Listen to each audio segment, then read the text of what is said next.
आपने कभी सुना है एक कुम्हार ने स्वयं भगवान श्री कृष्ण को घड़े में छिपा दिया था?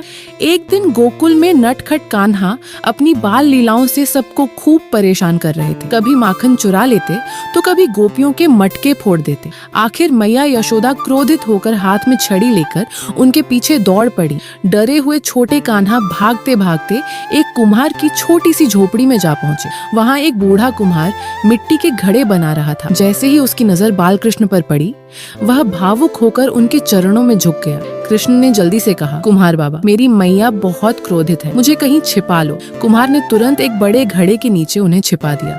थोड़ी ही देर में मैया यशोदा वहाँ पहुँची और बोली, कुम्हार, क्या तुमने मेरे कान्हा को कहीं देखा है? कुम्हार हाथ जोड़कर बोला, नहीं मैया, मैं तो सुबह से अपने काम में लगा हूँ। मैया वहाँ से चली गई। कुछ देर बाद घड़े के अंदर से कान्हा की मीठी आवाज आई, कुम्हार बाबा, अब तो मुझे बाहर निकाल दो। कुम्हार मुस्कुराया और बोला, प्रभु, आज इतनी आसानी से नहीं छोड़ूंगा। पहले मुझे 64 लाख योनियों के बंधन से मुक्ति का आशीर्वाद दीजिए। बालकृष्ण मुस्कुराए और बोले, तथास्तु।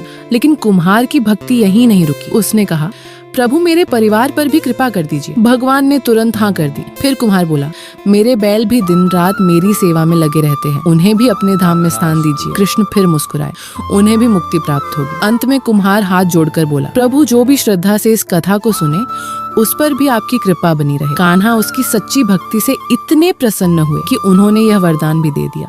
इसके बाद कुम्हार ने प्रेम से भगवान को बाहर निकाला, उनके चरण धोए, चरणामृत ग्रहण किया और भावुक होकर उन्हें गले लगा लिया। कहते हैं उस दिन उसकी भक्ति देखकर पूरा गोकुल यह देखकर भावुक हो गया। कान्हा को सच्चे दिल से प्यार करने वाले कमेंट में जय श्री कृष्ण जरूर लिखें।